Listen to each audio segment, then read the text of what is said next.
shit's in the safe. Got me a spot out the way. Nigga just tryna be safe. Let's get to sports talk. Please get into the playoffs, and you heard me say there, they have a 4-game lead on the Blazers plus the tiebreaker. There's only 30-something games left, so this is not just a cute story anymore. Right. How dangerous could they be against the number 1 or 2 seed? Well, I tell you what, they're going to give them a run for their money. It's not going to be a sweep. These guys are competitive. They have that killer mentality.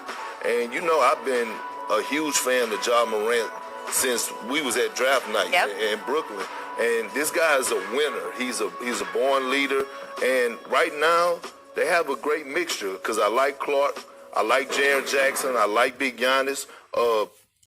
You see that there? When you got your young point guard already being the leader, that changed the outcome of your team.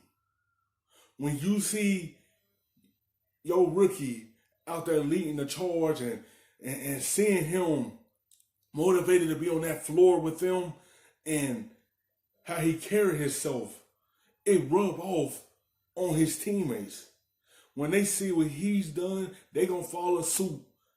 And look at the outcome is. Y'all have the A seed for a young Grizzly team. Everyone is expecting them to be right there at this time. They are ahead of schedule. Then we got players on that team that want to be there.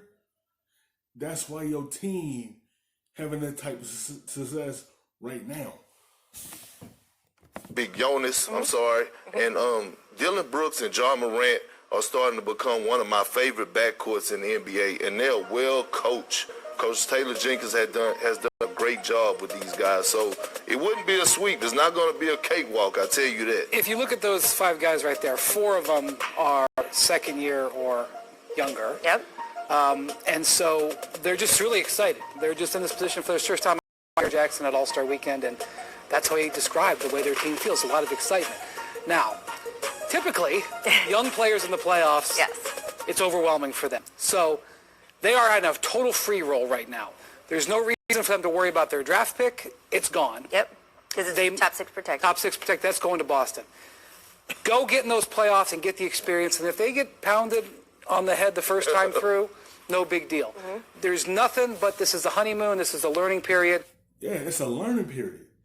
No one's going to be disappointed if that team get bounced out the first round because that was a successful season for a young team. And once they get the experience of being in the playoffs, they ain't going to do nothing but grow from first time being in there. They're going to have that experience, so when they get another crack at it, it's going to be a different time for them. And you know, we'll see. Damian Lillard is going to be maybe out for some time with that groin injury. That lead could even grow a little bit. We'll see if they've got the memory to hang on to it, though. We're still going to think that they'll falter. Yeah, absolutely. Look, the Pelicans think they're still in it. Blazers obviously still think they're still in it. Well, listen, I follow. It's going to be very tough. That's why the Blazers in this position right now in the predicament. This is why the injuries. It costed them. It costed them Nurkic. It costed them Collins. Now it cost them CJ in the middle of the season. Now it cost them Damian Lillard. You know why? Damian Lillard had to do everything to be able to keep this team in playoff picture.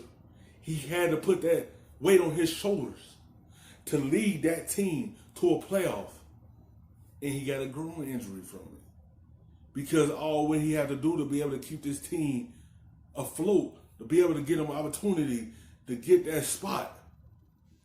And that's what hurt the Blazers this season. Too many injuries. And that's why this team in this position is not because the team wasn't a good team. It was just because when you had no injuries, it set you all the way back. Follow Jaren Jackson and Ja Morant on Twitter, and it was Monday. Jaren Jackson said, back locked in. And Ja Morant tweeted back, I'm right there with you, locked in. And I'm like, hold on, these are young guys.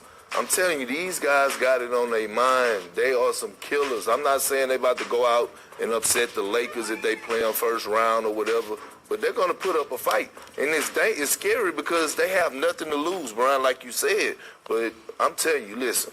I remember a young Thunder team.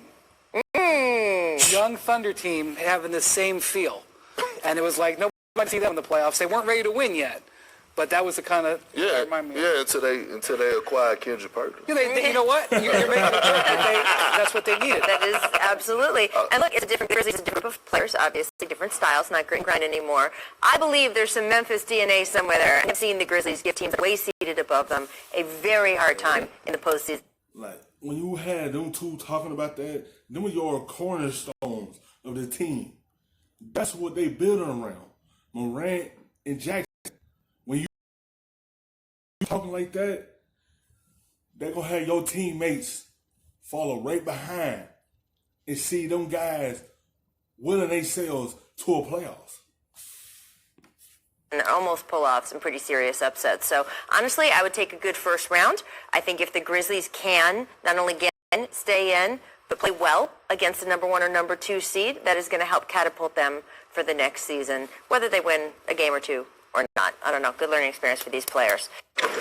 Thanks for watching ESPN on YouTube. For the look, baby, the rub, nigga, I gotta be safe.